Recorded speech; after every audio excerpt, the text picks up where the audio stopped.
Welcome to the world of science fiction stories, and don't forget to like, share and subscribe my channel.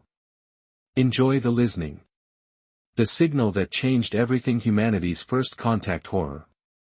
The soft hum of computers filled the observation deck of Deep Space Monitoring Station Horizon. James Reed yawned as he adjusted his headset, his eyes fixed on the console's scrolling data. 3 months into his 6-month rotation, each day blended into the next with monotonous precision. Another quiet day in the void, he muttered, taking a sip from his coffee mug. The station orbited just beyond Mars, its array of powerful antennas constantly scanning the depths of space. Humanity had been listening for decades, hoping for any sign that they weren't alone in the universe. So far, silence had been the only answer. Reed was about to switch to his secondary monitoring tasks when a small anomaly caught his eye, a faint pattern emerging from the background noise, something distinct from the usual cosmic static. He straightened in his chair, coffee forgotten. "Computer, isolate frequency band 422. 7, he commanded, fingers dancing across the controls. The pattern grew clearer, a repeating sequence of pulses with mathematical precision. Reed's heart began to race. This isn't random.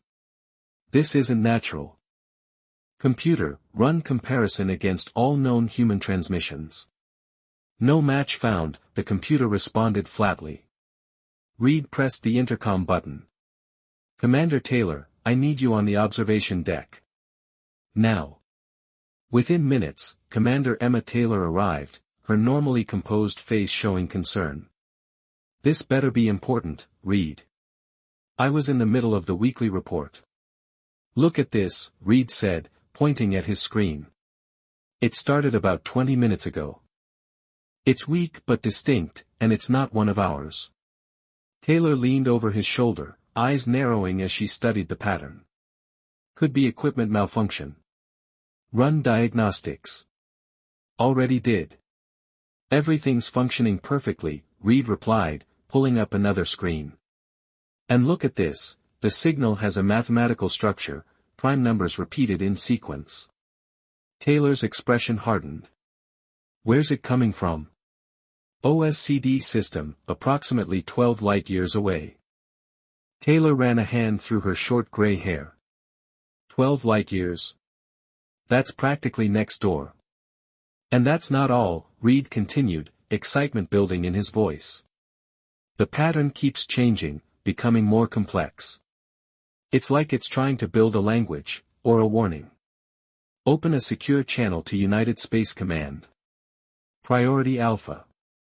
No word of this leaves this station. Understood, Reed nodded, too excited to speak. After years of listening to empty space, he'd finally heard something that might change everything. Captain Alex Morgan stood at the viewport of the Venture, watching as the last supply containers were loaded into the ship's cargo bay. At 42, Morgan had commanded deep space missions before, but never one assembled with such urgency.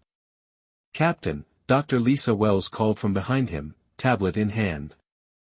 The linguist had been pulled from her university position with minimal explanation. The lab is set up. We're ready to go whenever you are. Morgan nodded. Good. We launch in 3 hours. Any progress with the signal analysis? Wells tucked a strand of auburn hair behind her ear. It's unlike anything I've ever seen. The mathematical sequences are just the foundation. There are embedded patterns that suggest a complex symbolic language.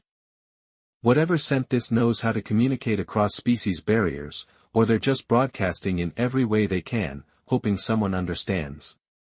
Maybe, Morgan replied. Do you believe we're really going to meet aliens? Morgan turned back to the viewport. I don't know, but something sent that signal, and Space Command wouldn't rush us out there if they thought it was nothing. The ship's intercom crackled, Captain Morgan to engineering. Engineer Wilson requests your presence. Duty calls. Make sure your team is ready.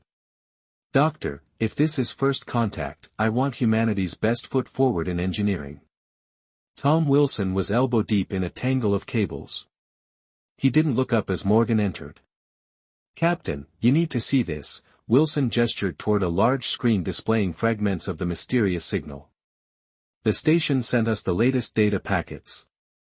The signal is not just a language, it contains schematics. Advanced technology. Look at these energy curves, they suggest propulsion systems beyond anything we theorized. And this. He pointed to another section, could be a communication device that works on principles we barely understand. They're sending us blueprints? Morgan asked, a chill running down his spine. I think they're sending us help, Wilson replied. And based on these readings, they need help too. The signal's getting weaker, Captain, whatever's sending it is losing power. 3 hours later, the Venture detached from Earth's orbital station. Engines ignited, pushing the ship toward the distant star Tacity. On the bridge, Morgan addressed the crew, we all know our mission is unprecedented, a possible first contact situation. We don't know what we'll find, friends, enemies, or something beyond our understanding. But we represent humanity now, its hopes and fears. Let's make it count. As the Venture accelerated to full speed, the signal continued to change. New patterns emerged, more urgent now. 2 weeks later, as Morgan reviewed ship systems, an alert sounded. Captain, to the bridge. His first officer pointed to the main screen, the signal pattern had changed dramatically. They've detected us, Dr. Wells said, eyes wide. They know we're coming. The message was changing again, clearer, more direct, like a door opening between two worlds. On the 14th day, the Venture sliced through darkness, engines humming with determination. Inside, Morgan stared at the holographic display of their trajectory. The alien signal had grown stronger over the past week, pulsing with urgency. How much longer until we reach the source? Morgan asked without taking his eyes off the display. Navigation Officer Paul Davis checked his readings. At current speed, 4 days and 7 hours. Morgan nodded, concentration etched on his face. The closer they got, the more weight their mission carried. They might be the first humans to make contact with an alien civilization, both thrilling and terrifying. In the linguistics lab, Dr. Wells hadn't slept properly in days. Cups of cold coffee littered her workstation as she studied the evolving patterns. Look at this sequence, she said to her assistant, pointing to a repeating pattern. It's showing up every 14 minutes now, followed by this new set of symbols. Her assistant leaned closer. Could it be counting down? Wells froze, then quickly pulled up previous recordings. You're right, it's a countdown. Not in time as we measure it, but in distance. She grabbed the intercom. Captain Morgan, I need to see you immediately. When Morgan arrived, Wells could barely contain her excitement. They know we're coming, Captain. The signal is counting our approach. They're tracking us. Morgan's expression remained guarded. Is that good news or bad? I don't know yet, Wells admitted. But there's more. The signal contains data packets, massive amounts of information compressed into bursts. We've started to decode them. She pulled up a series of strange images. These appear to be technical schematics, but for technology far beyond our understanding. Morgan studied the images. Any idea what they're for? Some of it resembles propulsion systems, but the principles are unlike anything in our physics textbooks. It's as if they're trying to give us a crash course in their technology before we arrive. In engineering, Tom Wilson was having his own breakthrough. After days of analysis, something clicked. Captain, I figured out part of the signal, Wilson said, breathless with excitement. It's not just showing us their technology, it's showing us how to modify our own to be compatible with theirs. Can you build based on this? Morgan asked. Wilson grinned. Already started. I've repurposed our quantum sensors. It won't be perfect, but it might just work. Morgan placed a hand on Wilson's shoulder. Good work. How soon can it be operational? 24 hours. Maybe less. Make it happen. As the ship entered the outer boundaries of the Tacity system, strange phenomena began affecting their systems. Instruments flickered, power levels fluctuated, and artificial gravity wavered momentarily. What's happening? Morgan demanded as red warning lights flashed. Chief Systems Officer Rachel Brown checked her readings. Unknown, Captain. It's like we're passing through an energy field.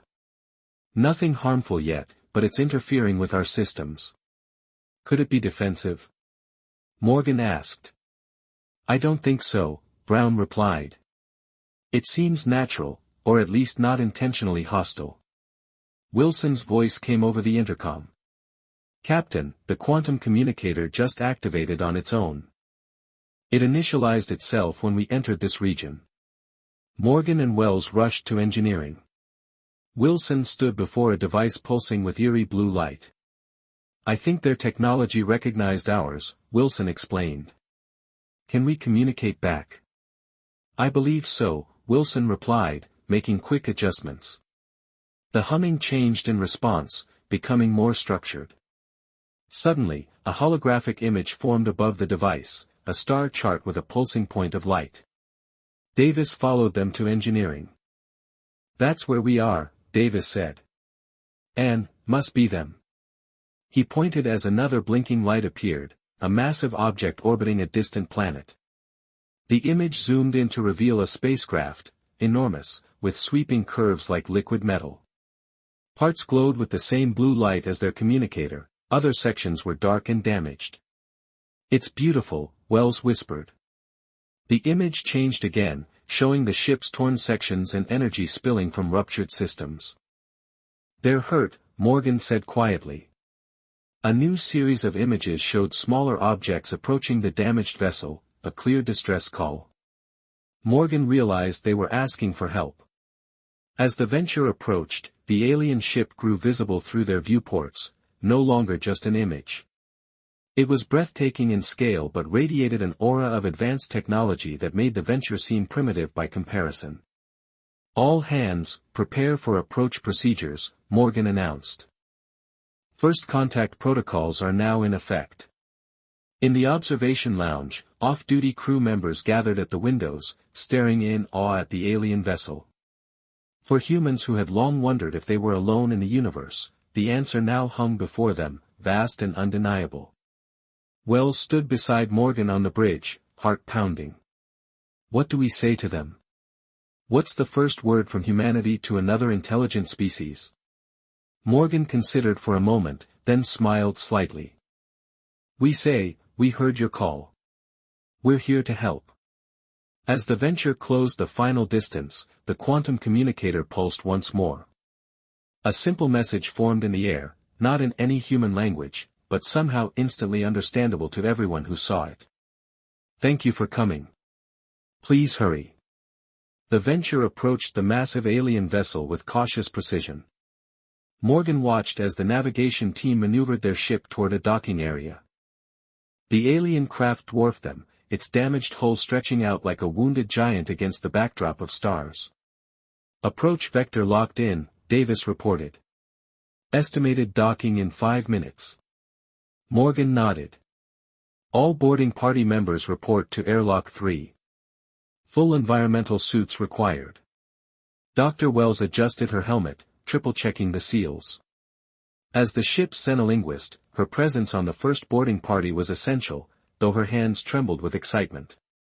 Security Chief Marcus Stone stood beside her, sidearm holstered at Morgan's strict orders. Nervous, Doctor? A little, Wells smiled tightly, terrified and excited in equal measure. Morgan joined them with Engineer Wilson, who carried the quantum communicator. The small device pulsed eagerly in his hands. Remember, Morgan addressed the team, we're here to help, but caution is our priority. Stay together. If anything feels wrong, we retreat immediately. The airlock cycled open, extending a connector tunnel pulsating with blue energy. The team moved slowly, aware that each step took them further from everything familiar. At the far end, a circular doorway slid open without a sound, revealing a vast chamber that took their breath away. The ceiling arched high above, walls curving organically rather than meeting at sharp angles. Blue light emanated from the very structure, as if the materials were alive. "My God," Wells whispered. "It's beautiful." Wilson's communicator pulsed brighter, and a humming organized itself into patterns. "They're trying to establish contact." Wells moved forward, eyes wide. "Can we send as well as receive?" Wilson adjusted the device. The humming changed in response, becoming more structured. Suddenly, a figure emerged from the wall, nearly 3 meters tall, slender, glowing with the same blue luminescence as the ship, and featureless yet perceptively watching them. Wells raised her hand in peace. "Hello," she said, her tone conveying their intentions. The being mirrored her gesture, four delicate fingers hovering over the communicator. The device pulsed in sequence with the alien's glow, and a synthesized voice emerged. "You came. Thank you." Wells found her voice. "We received your distress call. We've come to help." The being pulsed more rapidly. "We are the Luminina. Our ship is failing. Many are already lost." Morgan stepped forward. "I'm Captain Alex Morgan of the Earth vessel Venture." "What happened?" The Luminina dimmed. "We fled the harvesters. They consume worlds like prey. We escaped, but our ship was damaged. Power systems failing, life support critical." Another Luminina, fainter, communicated, and fragments came through, core breach imminent. Only 47 remain. Morgan's expression hardened. "How can we help?" They replied simply, "Take us with you. Our forms can compress to fit. We need energy and safety." Morgan hesitated only briefly. "Our ship can support 10 compressed forms. We'll prepare." Suddenly, alarms blared. Harvesters scout ships detected, hours away and closing fast. "We must evacuate now." Stone, begin evacuation. Wilson, adapt our systems for the Luminina. Wells, gather all information on the harvesters. As the team sprang into action, the first Luminina approached Morgan. "You help us without knowing us," it observed. Morgan met its glow with determination. "That's what humanity does at its best." The Venture's corridors bustled with activity. Crew members prepared for refugees and possible enemy encounter. Morgan watched recordings of the Luminina home world, Luminera, a crystalline planet teeming with life. Footage showed the harvesters, mechanical horrors that consumed entire planets. The Luminina evacuees recounted their desperate flight. "They follow energy patterns through space," Ealer explained through the communicator. "They will target Earth next. Calculations confirmed, 2 Earth years away if unimpeded." Morgan's face was grim. "We'll need to warn Earth, and prepare." Wilson and Trill, the Luminina engineer, worked on propulsion modifications that would allow the Venture to reach Earth in days rather than years. The ship shuddered and then leaped forward with impossible speed. Behind them, the dying Luminina vessel exploded in a blue burst. Harvester scouts altered course, pursuing the Venture. "They're following us," the tactical officer announced. Morgan watched the approaching threat. "Let's see how fast these harvesters really are." "Wilson, give me everything those new engines have got." As the Venture surged away, Morgan knew they carried not just 47 refugees but a warning that would forever change humanity's place in the cosmos. Behind them, the Luminina vessel was consumed by the Harvester scouts, erasing the last trace of a civilization that had reached across the stars to find allies in their darkest hour. 6 days later, the Venture returned to Earth at speeds that defied human physics. Morgan addressed Space Command. "We outran the scouts. Tell them we'll explain everything when we arrive," Morgan said.